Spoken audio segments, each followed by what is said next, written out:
Christmas has always been a time of joy for me, a moment to relax and spend time with family. But in December of 2017, I experienced something that changed the way I feel about the holiday forever. My boyfriend Ethan and I had decided to take a weekend trip to a remote rental cabin in Vermont. We'd found it on one of those cozy holiday getaway websites, and the pictures made it look perfect. Snow-covered woods, a quaint fireplace, and complete isolation. It sounded like a dream. We arrived late on a Friday evening. The snowstorm that started earlier in the day had turned the winding mountain roads into a treacherous maze. By the time we found the cabin, the snow was coming down so hard we could barely see. The place was just as picturesque as the photos, quaint and surrounded by dense forest. The owner had left the key in a lockbox by the door, and once we were inside, we quickly got the fireplace going to chase away the chill. The first night was quiet. We had dinner, drank some mulled wine, and talked by the fire. The storm raged outside, but inside the cabin, it felt safe and warm. Around midnight, we went to bed. The snowstorm had muffled all sound outside, leaving an eerie silence that I couldn't quite shake. But I told myself I was just being paranoid. The next morning, I woke up early. Ethan was still asleep, so I decided to explore the area a bit. The snow had stopped, and everything was blanketed in pristine white.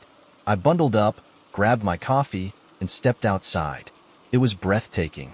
Trees heavy with snow, the air crisp and still. But as I walked around the cabin, something caught my eye. There were footprints in the snow. They weren't ours. We hadn't gone out the night before, and these prints were fresh. They circled the cabin, coming dangerously close to the windows before leading back into the woods. I stared at them, my heart pounding. Who had been outside our cabin in the middle of the night? I hurried back inside and woke Ethan. He tried to calm me down, saying it was probably just a hunter or someone walking their dog. But there were no nearby cabins, no reason for anyone to be wandering out here, especially during a snowstorm. Still, I tried to push it out of my mind. Later that afternoon, we decided to go for a hike. There was a trail near the cabin that led deeper into the woods. Ethan thought it would be a good way to take my mind off the footprints. The snow made everything look magical, and for a while, I started to relax. About an hour into the hike, we found something strange. Off to the side of the trail was a small clearing, and in the center of it was a tree. It wasn't like the other trees. It was decorated, with ornaments and tinsel that looked old and weathered, like they'd been left there for years. At the base of the tree was a pile of small gifts, all wrapped in faded Christmas paper. Ethan thought it was funny, a quirky holiday tradition by someone who lived nearby. But something about it felt wrong to me. The decorations were too old, the clearing too perfect. It was as if someone, or something, was keeping the tree alive, year after year. I suggested we head back, and thankfully, Ethan agreed. That night, I couldn't sleep. The unease from earlier had settled deep in my chest. Every creak of the cabin made me jump. Every shadow seemed like it was moving. Ethan, as usual, was out like a light. Around 3 a.m., I heard it, a faint tapping at the window. I froze. The cabin had no neighbors for miles, and the snow outside was untouched. Slowly, I turned to look. The window was fogged from the cold, but I could just make out a figure standing outside. It wasn't moving, just standing there, watching. I shook Ethan awake, whispering that someone was outside. He groggily got up and went to the window, but by the time he got there, the figure was gone. He tried to tell me it was nothing, probably a shadow or an animal, but I knew what I saw. The next morning, I found more footprints in the snow. These were different from the ones I'd seen before. They were smaller, like they belonged to a child. They led from the woods to the window and then back again, stopping right at the edge of the forest. We packed up that day and left the cabin early. I didn't care about losing the rest of the weekend. I just wanted to get out of there. As we were loading the car, I glanced back at the cabin one last time. That's when I saw it, a small, red ornament hanging from the porch. I hadn't put it there, and neither had Ethan. To this day, I don't know what was out there in the woods that night. Maybe it was just my imagination, or maybe something, or someone, was watching us. I haven't spent Christmas in the mountains since, and I never plan to again. Christmas had always been my favorite time of year. The decorations, the warmth, the joy, it was all comforting. But the Christmas of 2019 was anything but comforting. That was the year my best friend, Jake, invited me to spend the holiday weekend at his family's remote cabin in the mountains. He swore it was the perfect escape from the stress of the city, promising hot cocoa, a roaring fireplace, and some light snowshoeing through the surrounding woods. It sounded perfect, until it wasn't. The drive to the cabin took longer than expected due to an unexpected snowstorm that started just as we left the main highway. The winding mountain road was barely visible through the thick sheets of snow, and the tires struggled to grip the icy pavement. By the time we arrived, it was pitch black, and the cabin was barely a shadow against the snow-covered trees. Jake assured me the cabin had a generator and plenty of firewood. He unlocked the door, and we stepped inside. It was smaller than I'd imagined. A single open room with a loft for sleeping, a kitchenette, and a single bathroom. It was rustic, but it had charm, and the crackling fire Jake started quickly made the place feel cozy. The first night was uneventful. We drank hot cocoa, played cards, and talked about old times. The storm raged outside, but inside, we were warm and safe. I went to bed that night feeling at ease, the sound of the wind howling through the trees lulling me to sleep. But then I woke up. At first, I didn't know what had pulled me from my sleep. The cabin was silent except for the faint creak of the wooden beams. Jake was snoring softly in the loft above. I turned over, trying to go back to sleep, when I heard it, a faint tapping sound, like someone lightly rapping their knuckles against the cabin wall. I sat up, my heart pounding. The tapping was coming from the far side of the cabin, near the window. It was rhythmic, deliberate. I tried to convince myself it was just a branch hitting the glass, but deep down, I knew better. I grabbed my phone for light and crept toward the window. The tapping stopped as I got closer. I hesitated, then pulled back the curtain. The snow outside reflected just enough moonlight for me to see the yard. At first, I saw nothing. But then, near the edge of the tree line, I saw movement, a figure, partially obscured by the shadows of the pines. They were just standing there, watching. I stepped back from the window, trying to steady my breathing. Jake stirred in the loft, muttering something in his sleep. I debated waking him, but decided against it. Instead, I locked the door and went back to bed, pulling the covers up to my chin. Sleep didn't come easily. The next morning, I told Jake what I'd seen. He laughed it off, saying I'd probably been dreaming or mistaken the shadows for a person. "This place plays tricks on you," he said, "especially at night." I wanted to believe him, so I let it go. But things got worse. That evening, as we were eating dinner, the power went out. Jake cursed, grabbing a flashlight and heading outside to check the generator. I stayed by the fire, feeding it logs to keep the cabin warm. The minutes ticked by, and Jake didn't come back. I called out for him, but there was no response. I grabbed my coat and flashlight, stepping outside into the freezing night. The storm had calmed, but the cold was biting. I followed Jake's footprints to the generator shed, but when I got there, the door was open, and Jake was nowhere to be found. "Jake?" I called, shining the flashlight around. The beam caught something in the snow, a second set of footprints, larger than Jake's, leading away from the shed and into the woods. My stomach turned. I knew I should go back to the cabin, call for help, but I couldn't leave him out there. I followed the footprints into the woods, calling his name. The trees loomed overhead, their branches creaking in the wind. The further I went, the more the forest seemed to close in around me. Then, suddenly, the footprints stopped.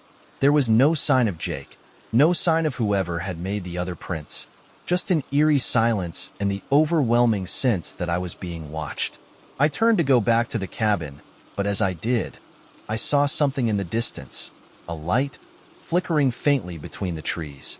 It wasn't the warm glow of a flashlight. It was colder, more unnatural, like a bluish flame. Against my better judgment, I walked toward it. The light led me to a small clearing, and in the center was an old, dilapidated cabin.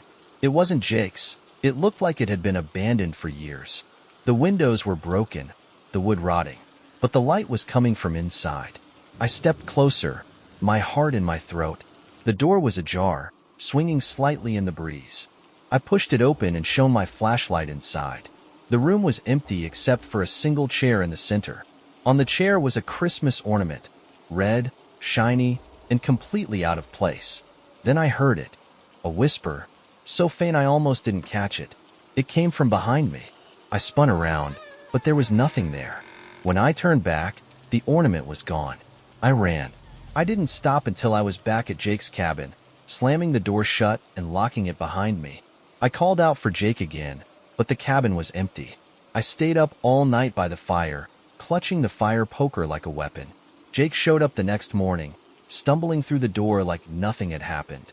He claimed he'd gotten lost trying to fix the generator and spent the night in his truck. I wanted to believe him, but when I told him about the second footprints, the light, the ornament, he just shook his head.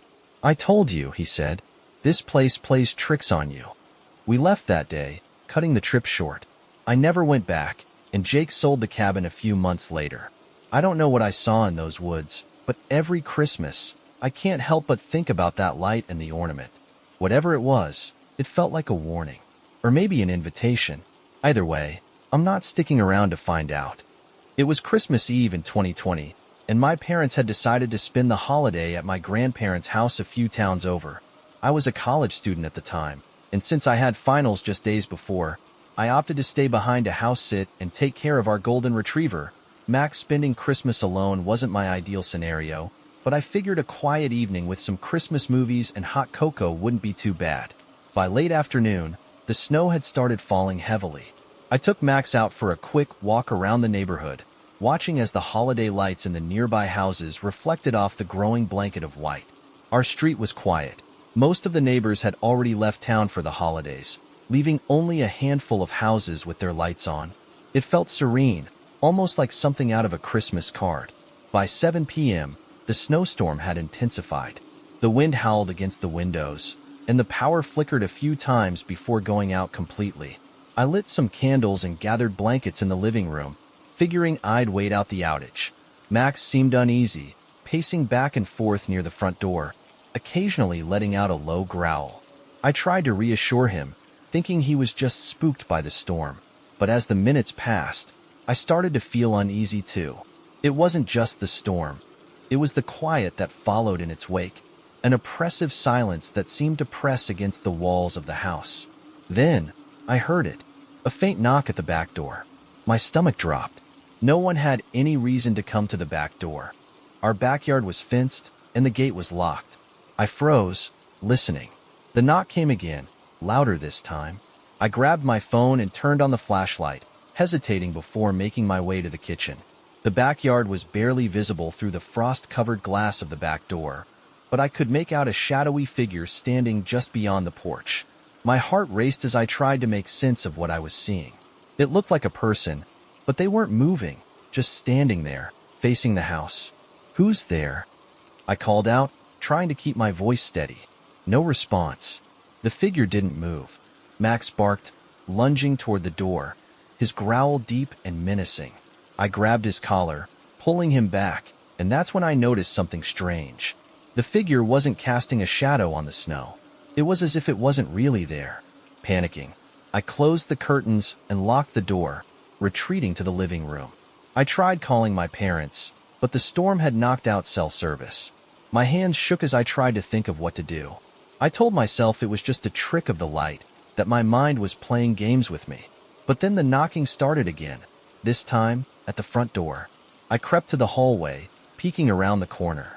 Through the frosted glass of the front door, I could see another figure. This one was taller, broader, and its face was pressed against the glass, leaving a faint imprint as it breathed.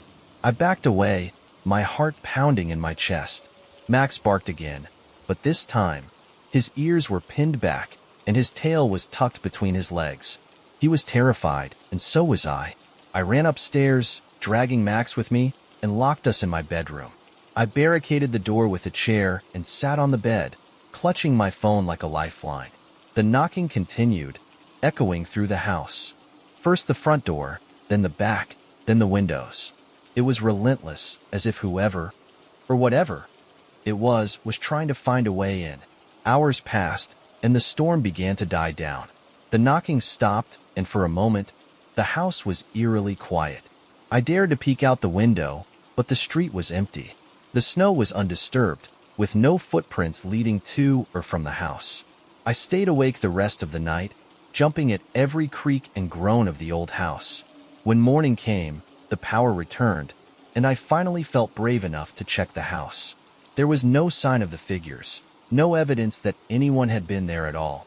When my parents returned that evening, I told them everything. My dad checked the doors and windows, but nothing seemed out of place.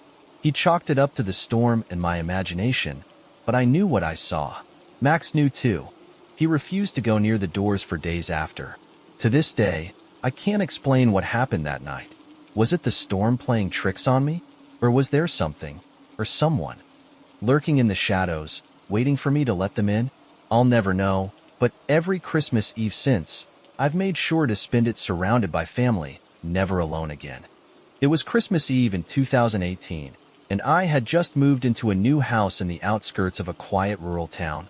The house was older than I had anticipated when I first saw the listing. The realtor had sold it as charming and full of character, but in reality, it was drafty, dimly lit, and creaked with every step. Still, the price had been right, and I was ready to make the best of it. The first few weeks had been uneventful. I was busy unpacking and arranging furniture, trying to make the place feel like home. The house was isolated, surrounded by a thick forest, with the nearest neighbor a quarter of a mile down the road. The seclusion felt peaceful during the day, but as soon as the sun set, the quiet became oppressive. That night, I decided to put up a few holiday decorations to make the place feel less lonely. I found a small artificial tree in one of the storage boxes left by the previous owner and set it up in the living room near the large bay window. I strung it with some lights I had bought at a discount store earlier that day. The soft glow from the tree was comforting against the cold blackness outside. As I stood back to admire my handiwork, I heard a faint knock at the door. It was odd. No one had visited me since I moved in, and I hadn't met any of my neighbors yet. I opened the door cautiously, but there was no one there. The snow on the front porch was undisturbed, with no footprints leading up to the door. I convinced myself I had imagined it and went back inside. An hour later, I was curled up on the couch, watching an old Christmas movie, when I heard it again. 3 distinct knocks. This time, it was louder. My heart raced as I got up to check the door again. Again, there was no one there, and the snow remained untouched. I shut the door firmly and locked it, feeling a growing unease. Not long after, the power went out. The glow of the Christmas tree disappeared, leaving me in complete darkness. I grabbed my phone for light and saw that I still had a signal. I texted a friend to let them know what was happening, more for reassurance than anything else. While I waited for a response, I lit a few candles and decided to wait it out. The wind howled outside, and the temperature in the house dropped quickly. I put on a sweater and huddled under a blanket. Suddenly, there was a loud crash from upstairs, as if something heavy had fallen. I froze, trying to rationalize what it could be. Maybe the old house was just settling, or perhaps an animal had somehow gotten in. Summoning all my courage, I grabbed a flashlight and started up the creaky staircase.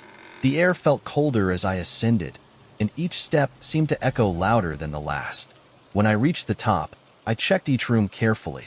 Nothing was out of place, except for one thing. The window in the master bedroom was wide open, letting in the icy wind. I knew for a fact that I hadn't opened it. I closed the window and locked it, trying to shake the feeling that something was very wrong. As I turned to leave the room, my flashlight beam caught something on the floor. It was a muddy footprint. My stomach dropped. It wasn't mine, and it was far too large to belong to me. I rushed downstairs, planning to call the police, but as I reached the living room, I saw something that made my blood run cold. The Christmas tree lights were on again, even though the power was still out. And there, next to the tree, was a figure. A man, tall and motionless, with a face obscured by shadows. I wanted to scream, but fear had locked my throat. The figure didn't move, didn't speak. It just stood there, watching me. Finally, my instincts kicked in, and I bolted out the front door into the freezing night. I didn't stop running until I reached my car. I fumbled with the keys, started the engine, and sped away, not daring to look back. The police searched the house the next day but found no signs of forced entry or anyone inside. The only evidence was the muddy footprint in the bedroom, which they said could have been tracked in by me. I knew better. I sold the house a month later and never went back. To this day, I can't explain what happened.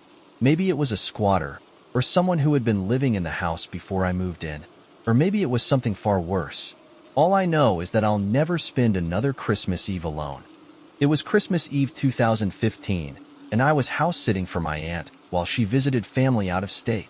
She had a beautiful home nestled in the middle of a rural area, surrounded by miles of farmland and dense woods.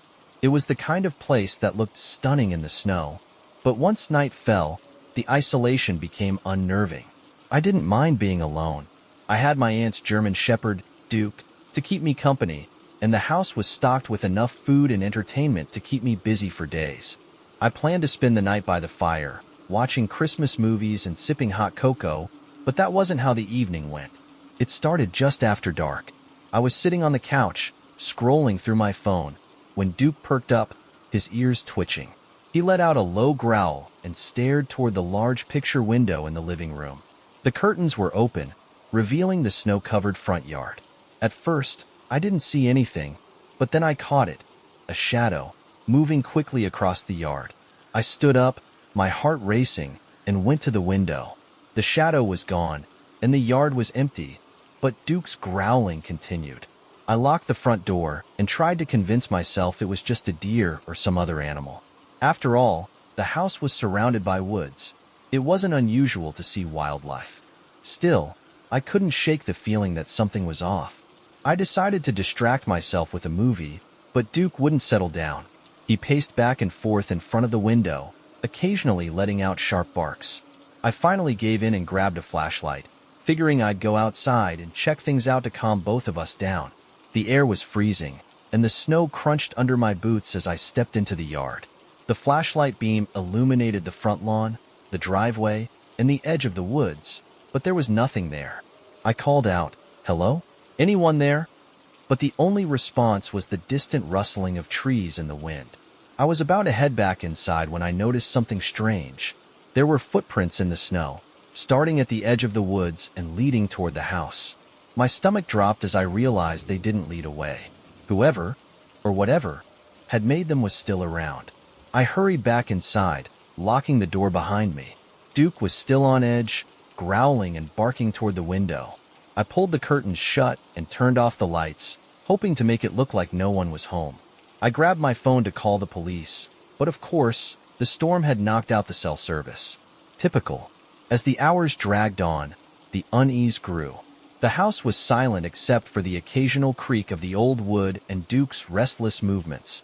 Then, just before midnight, I heard it, a faint knocking at the back door. I froze. No one should have been out there. The house was miles from the nearest neighbor, and the snowstorm had made the roads nearly impassable. I crept to the kitchen and peeked through the window above the sink. The back porch was empty, but the knocking continued, slow and deliberate. Duke was at my side, his fur bristling, a deep growl rumbling in his chest. I grabbed a kitchen knife and slowly approached the door. The knocking stopped just as I reached it. My hand trembled as I turned the lock and flung the door open. Nothing. The porch was empty, the snow undisturbed. But as I stepped back inside, I heard a new sound, scratching, coming from the living room. I ran back to the living room to find Duke standing in front of the fireplace, barking furiously. The scratching was coming from inside the chimney. My heart pounded as I tried to figure out what to do. Was it an animal? Or something worse? Before I could decide, there was a loud thud, as if something heavy had landed inside the chimney. The noise startled Duke, who barked even louder. I grabbed the fire poker and stood at the ready, but nothing happened. The scratching stopped, replaced by an eerie silence. Minutes passed, and I slowly began to relax, convincing myself it had been a bird or a squirrel. But then I noticed something, a single, soot-covered footprint on the hearth. It hadn't been there before. I backed away, my hands trembling, as Duke growled low in his throat.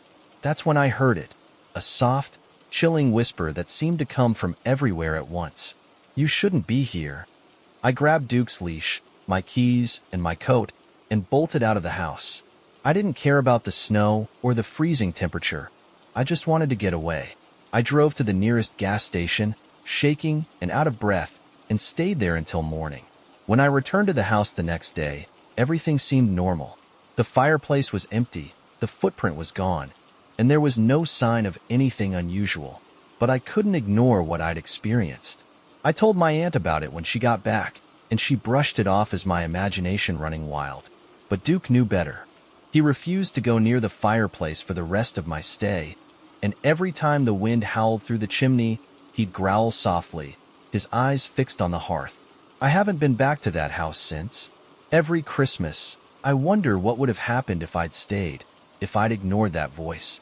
Some doors are better left closed, and some houses are better left alone.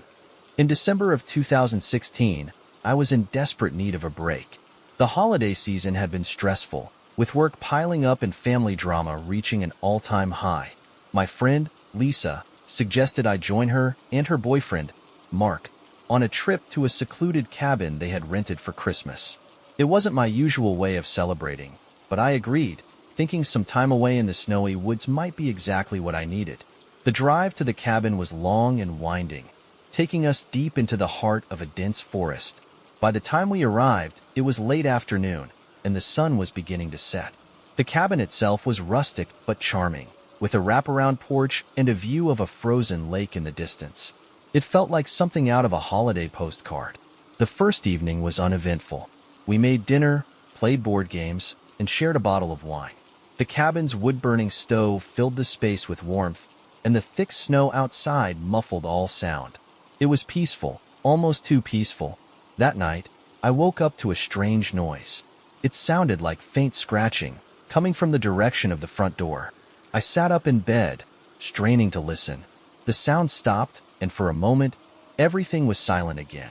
I told myself it was probably an animal, and eventually drifted back to sleep. The next morning, I mentioned the noise to Lisa and Mark over breakfast. Lisa shrugged it off, but Mark frowned. Probably a raccoon or something, he said, but he didn't sound convinced. When we checked the porch later, there were no tracks in the snow, which seemed odd given how fresh the snowfall had been. That afternoon, we decided to explore the area around the cabin. The woods were beautiful, with tall, snow-covered pines and a network of trails leading in all directions. After about an hour, we stumbled upon something strange. A small, wooden structure, almost like a shrine, standing in a clearing. It was decorated with faded ribbons and garlands, and at its base were several small wooden figurines. Lisa thought it was cute, maybe part of some local tradition, but Mark and I couldn't shake the eerie feeling it gave us. The figurines were crudely carved, with elongated limbs and hollow eyes that seemed to follow us as we moved. I took a picture of the shrine, but the longer we stood there, the more uncomfortable I felt. We decided to head back to the cabin. That night, the scratching returned, louder this time. It was rhythmic, deliberate, and seemed to be coming from all sides of the cabin. Lisa and Mark heard it too, and we all got up to investigate. Mark opened the door, shining a flashlight onto the porch. The snow was undisturbed. No tracks, no sign of anything that could have made the noise. Maybe it's the wind, Lisa suggested, but we all knew it wasn't. The sound was too deliberate, too precise. We locked the doors and tried to go back to sleep, but the scratching persisted, coming and going in waves throughout the night. By morning, we were all on edge. Lisa wanted to leave, but Mark convinced us to stay one more night, saying it was probably just animals and that leaving early would ruin the trip. That afternoon, I decided to take a walk by myself to clear my head. The woods felt different this time, darker, more oppressive. As I walked, I couldn't shake the feeling that I was being watched. Every now and then, I thought I saw movement out of the corner of my eye, but when I turned to look, there was nothing there. Then I saw it. In the distance, near the shrine, was a figure. It was tall and thin, its body unnaturally angular, as if it were made of wood. Its head tilted slightly, as if it were watching me. I froze, my breath catching in my throat. The figure didn't move, but its presence was suffocating, like it was daring me to come closer. I turned and ran back to the cabin, not stopping until I was inside with the door locked behind me. I told Lisa and Mark what I had seen, but they didn't believe me. Lisa said I was just spooked, and Mark insisted it was probably a trick of the light. That night, the scratching turned into banging. It was loud, forceful, as if someone, or something, was trying to get inside. Mark grabbed a fireplace poker and stood by the door while Lisa and I huddled in the corner. The noise stopped suddenly, leaving an eerie silence in its wake. Then the lights went out. We sat in the dark, the only sound our own ragged breathing. Mark lit a flashlight, and its beam flickered as he scanned the room. That's when we saw it. Scratches on the walls, deep grooves that hadn't been there before. They formed strange patterns, almost like symbols. We packed up and left as soon as the sun came up. On the way out, I glanced back at the cabin and saw something that made my blood run cold. Standing on the porch, just barely visible through the trees, was the figure. It didn't move, didn't follow us. It just stood there, watching as we drove away. We never reported what happened, and I deleted the picture of the shrine as soon as we got home. I didn't want any reminders of that place, but the memory lingers. Every Christmas, I think about that figure, those scratches, and the suffocating feeling of being watched. Whatever was out there, it wasn't human, and it wanted us to know we weren't welcome.